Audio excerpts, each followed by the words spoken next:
Hello everybody and welcome to Storm Raids and welcome to a weekly wrap-up.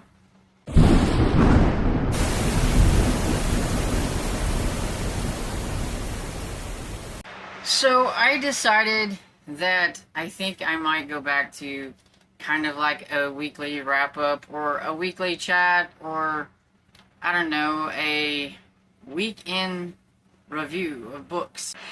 I don't know what exactly to call it, but I do think that I keep saying I'm going to do like mid-month wrap-ups and things like that, and I never seem to get to them, or I feel like I haven't read enough to talk about, and then I've read all the books and I haven't talked about them, and then the month is gone and stuff, so I've just decided, you know, whether I read one book or 5 books, I'm just going to go back, I think, to weekly wrap-ups and things. I may do a mid-month wrap-up and, you know, display all the books, like, on my little presentation that I do, like, that I did for, like, the June wrap-up and things like that, so you can see, like, all the books and everything, and just, like, a refresher of what I've read so far, or something like that.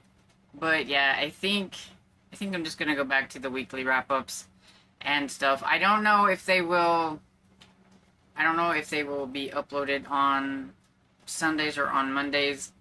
It may just depend on when I get them filmed and everything, but that's how it's gonna be. And like, for this first one, I'm going to just talk about from the 1st to the 5th and everything, because I am filming this on Sunday, and I'll just go do that and everything. And so what I finished was, let's see, I finished this one first. Try to do it in order if I can remember. But I finished this one on the 1st of July. This was The Last Kids on Earth and the Doomsday Race by Max Brailer, which is number 7 in the Last Kids on Earth series. And it was one of the books for the Everbloom summer camp that rolled over, that readathon rolled over to the 5th of July, and so this was one of the books for that. And so it's cute. I've showed you before, but like, if you've got kids or you yourself like books that are heavily illustrated and everything, and that are action-packed and just fun, then you would enjoy these books. I don't feel like I can say a whole lot about them because it is a series you do need to start at number 1 so that you can get like the whole story about what happened with the monster apocalypse and everything. And so I think I looked, and I have 2 full books, and I think there might be a couple of 0.5s or something that I still need to read in this series to be either caught up or finished. I think I looked. I thought there was another one coming out, but I didn't see it on the page. And the last one came out in 2023, so I don't know. I thought I saw one on NetGalley, so I may need to peruse. I don't remember. But anyway, I only have a couple more to get at least caught up, if not finished. So I'm hoping to do that. Maybe this year. I will give it a go. I think I can do it.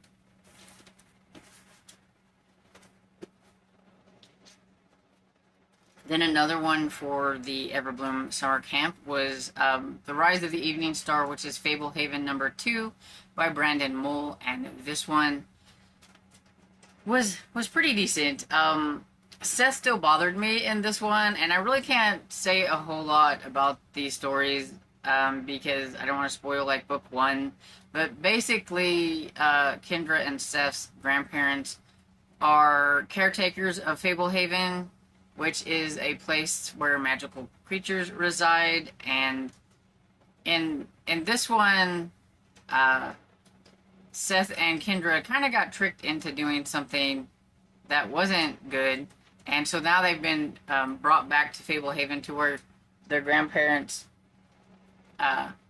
live and everything, so that they can kind of watch over them and get their help doing some things and stuff like that. And kind of training them up a little bit, because they're wanting them to be able to eventually take over Fablehaven. And Seth wasn't quite as annoying, but he still was pretty annoying. So I'm hoping in the next one he's not quite as annoying, but yeah. I still liked it though.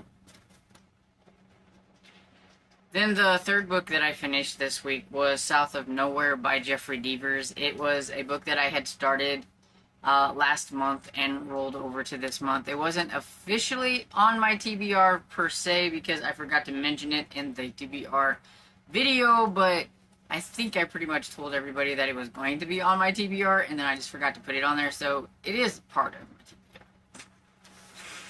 Anyway, so this one is the 5th book in the Coulter Deaver series, and I really enjoyed it, but it was a lot different than the other books in the series.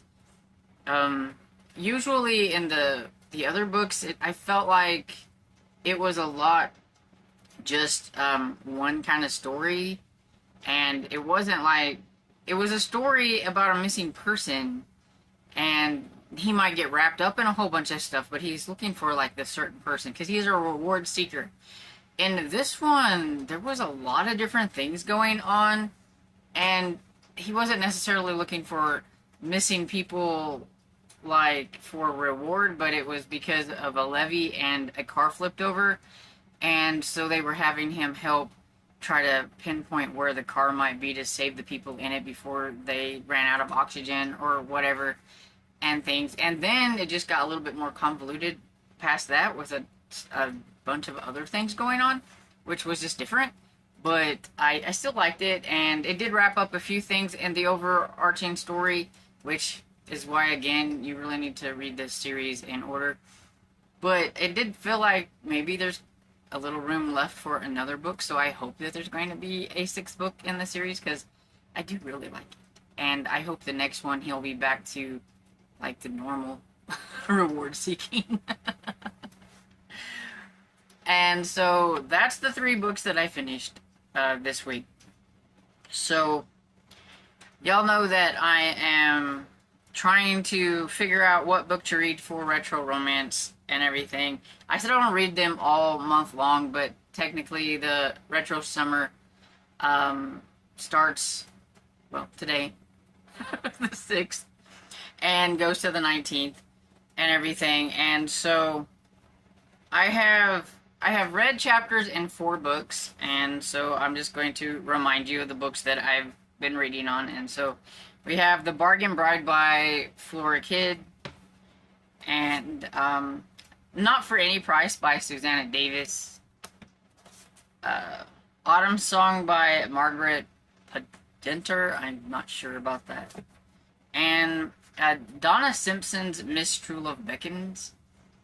And I thought it would be really easy to decide on a book by reading a chapter in these books, but lo and behold, all the books so far that I have read a chapter of, I've actually enjoyed the chapters pretty much, that I would like to continue in all of them. So that didn't help any. But I do think I am going to start with this one. So I'm going to read The Bargain Bride by Flora Kidd. I think out of the ones that I've just decided to pick this one, it is one of the skinnier ones, so maybe that will allow me to maybe get 2 of my print books in during the month instead of, reading one that was a little bit chunkier maybe. We'll see how it goes. I do have some on audio that I would like to listen to, but this will be my print book that I'm going to be starting off with. So I have made a decision. This is what it's going to be. And for those that maybe don't watch all of my daily reading vlogs but might tune into this, I thought I would also mention my tiny little book haul here that I had mentioned before and everything. Just kind of like a part of like the whole week experience, I guess, is what I'm trying to do with this video. This is the kind of how my week went in a wrap-up, I guess, when it comes to reading. And so it is my birthday coming up on the 11th, and so I allowed myself to pick out a couple of books, and my dad got me 1 book and everything. And so I got MIA Hunter. It's the 2nd book in the MIA Hunter series, Cambodian Hellhole by Jack Buchanan. Definitely a Garbagus type book and everything. Well, all of these are really.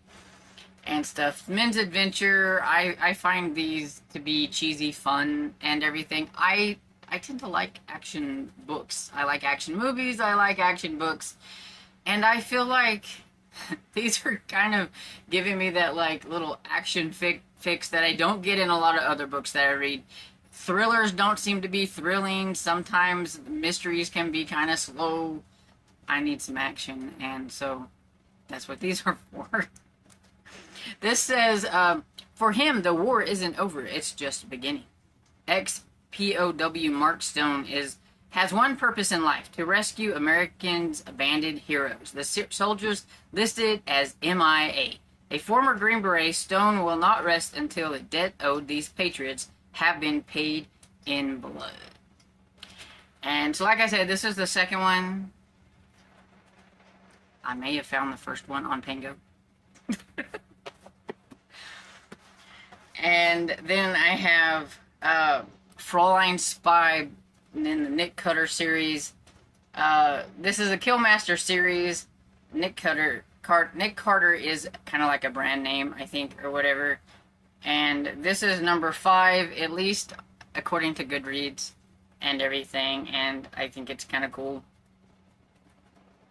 So it says, the spy who mixed love and duty. And so evidently it says that the woman was no love-possessed secretary. She was a spy. So, I don't know. It sounds cheesy fun. Like I said, it's pretty short and definitely good for like Garbogist and things. And then I found the very first Long Arm book by Tabor Evans. And it says, every gunman in Wyoming knew of Marshall Long and his many talents, and so did every woman. This bold series with a new slant on the Old West. And so I think that's pretty cool that I managed to actually find book 1 of like one of those really long type series and stuff. So that's cool. It says he was a cool-handed marshal who always got his man and his woman. They called him Long Arm. So I think it'll be fun. I may read this one for Garbogist. I don't need to save it for Juno on the Rain when we have Garbogist coming up, and it would be probably a perfect fit for that. I don't know. We'll see. And so, yeah, that's kind of how my week has been in reading anyway, and book acquiring and book shuffling, I would say, because it was quite a shuffle trying to figure out what I wanted to read and everything. And so, how did your week go? Did you have a pretty decent reading week, or was it kind of slow, or, you know? It doesn't matter. It's not a race or anything. I'm just curious to see how your week went. Did you acquire any new books? I would like to know down in the comments. And if you enjoyed this video, please give it a thumbs up and subscribe, and I will see you all in the next video. Bye!